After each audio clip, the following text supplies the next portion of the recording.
இன்னைக்கு திராவிட முன்னேற்ற கழகம் தான் பிரச்சனையை உருவாக்குறாங்க. அந்த பிரச்சனைக்கு தீர்வும் பாரதிய ஜனதா கட்சி. உதாரணத்திற்கு டங்ஸ்டன் மைனிங். இந்த டங்ஸ்டன் மைனிங் நீங்க பாருங்க, இந்த அரிட்டாப்பட்டி பிளாக், நாயக்கர்பட்டி அரிட்டாப்பட்டி பிளாக்ல மினிஸ்ட்ரி ஆஃப் மைன்ஸ் மத்திய அரசு தமிழ்நாடு அரசுக்கு எழுதுறாங்க. செப்டம்பர் மாசம் 15ஆம் தேதி 2023 15/9/2023 எழுதுறாங்க.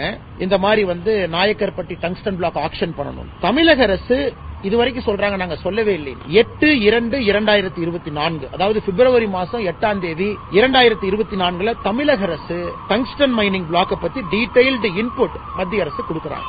யாரு கொடுக்கறாங்க, அதிகாரி பேரு கூட இருக்குங்க, நான் சொல்ல விரும்பல. ஏன்னா அந்த அதிகாரி மேல இவங்க எல்லாம் தாவுவாங்க தமிழக அரசு. அதன் பிறகு அந்த இன்புட் எல்லாம் வச்சுதான் மத்திய அரசு 2வது டிரான்ச் 4வது டிரான்ச்ல இந்த மைனிங்க கொண்டு வர்றாங்க. பிரிஃபர்ட் பிட்டர் நவம்பர் 7ஆம் தேதி 2024 வர்றாங்க. இதெல்லாம் ஆன பிறகு 10 மாதம் கழித்து பிரச்சனையான பிறகு தமிழக அரசு என்ன சொல்றாங்கன்னா, எங்களுக்கு சம்பந்தமே இல்லைங்க. கிட்டத்தட்ட 1 வருடம் 2 மாத காலம் இருந்தும் கூட எங்கேயும் கூட அப்ஜெக்டே பண்ணலீங்க, எங்கேயும் கூட வேண்டாம் என்று சொல்லல. அதற்கும் ஆக்கப்பூர்வமாக பாரதிய ஜனதா கட்சி இன்னைக்கு ஒரு தீர்வை கொடுக்கிறோம். நேற்று மத்திய அமைச்சர் கிஷன் ரெட்டி அவர்களை நம்முடைய அமைச்சர் அண்ணன் முருகன் அவர்களும் நானும் சந்தித்து தமிழக பாரதிய ஜனதா கட்சி சார்பாக பேசியிருக்கின்றோம். விரைவில் நல்ல முடிவு வர இருக்குதுங்க. அதனால் சகோதரிக்கு நான் சொல்லக்கூடிய பதில் என்னன்னா, இன்னைக்கு திமுக இவ்வளவு எம்பிக்கள் பலத்தை வைத்தும் கூட அரசியலுக்காகத்தான் பயன்படுத்துகின்றார்களோ தவிர ஆக்கப்பூர்வமாக எந்த ஒரு நடவடிக்கையும் அவர்களை பயன்படுத்தவில்லை என்பது எங்களுடைய தொடர் குற்றச்சாட்டா இருக்கு. ஒரு புரிதலுக்காக நான் எக்ஸ்பிளைன் பண்றாங்கன்னா, இன்னைக்கு ஏன்னா நிறைய நம்முடைய தமிழ்நாட்டு மக்கள் இதை பாக்குறாங்க, அரசியல்வாதிகள் வேற வேற மாதிரி பேசுறாங்க. ஆனா நம்ம இந்தியாவை பொறுத்தவரை நம்முடைய நாட்டில் மினரல்ஸ் பொறுத்த வரைக்கும் minor minerals, major minerals, critical minerals 3 mineral இருக்கு.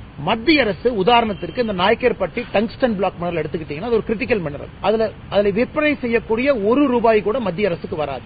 ₹1 கூட. மத்திய அரசு ஒரு ஃபெசிலிட்டேட்டர். உங்க மாநிலத்தில் இதுக்கு முன்னாடி geological survey of India GSI அவங்க ஒரு மாநிலமா போய் பார்த்து என்ன இருக்குன்னு கண்டுபிடிக்கிறாங்க. அதை மாநில அரசுக்கு தெரியப்படுத்துறாங்க, மத்திய அரசுக்கு தெரியப்படுத்துறாங்க. அதன் பிறகு மத்திய அரசு அதை ஆக்ஷனுக்கு கொண்டு வரணும் அப்படின்னா மாநில அரசு கேட்கிறாங்க. அதுபோலதான் தமிழக அரசை நம்முடைய மத்திய அரசு 2023 செப்டம்பர் மாசம் 15ஆம் தேதி கேட்கிறாங்க. ஏன்னா அதற்கு முன்பே GSI geological survey of India Tamil Nadu அரசுக்கு 2021 சொல்லிட்டாங்க இங்க டங்ஸ்டன் இருக்கு. ஏன்னா புரிதலுக்காக இது 2 பேரும் சேர்ந்து செய்யக்கூடிய வேலை.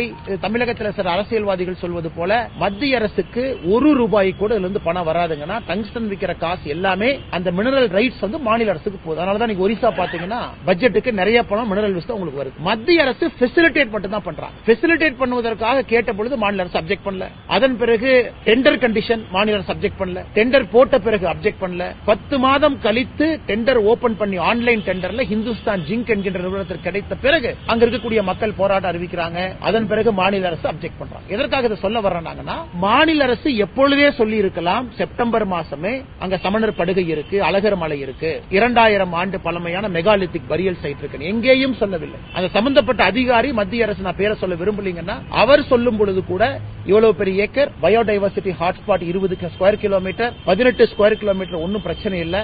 இதுதான் அவங்களோட இன்புட்.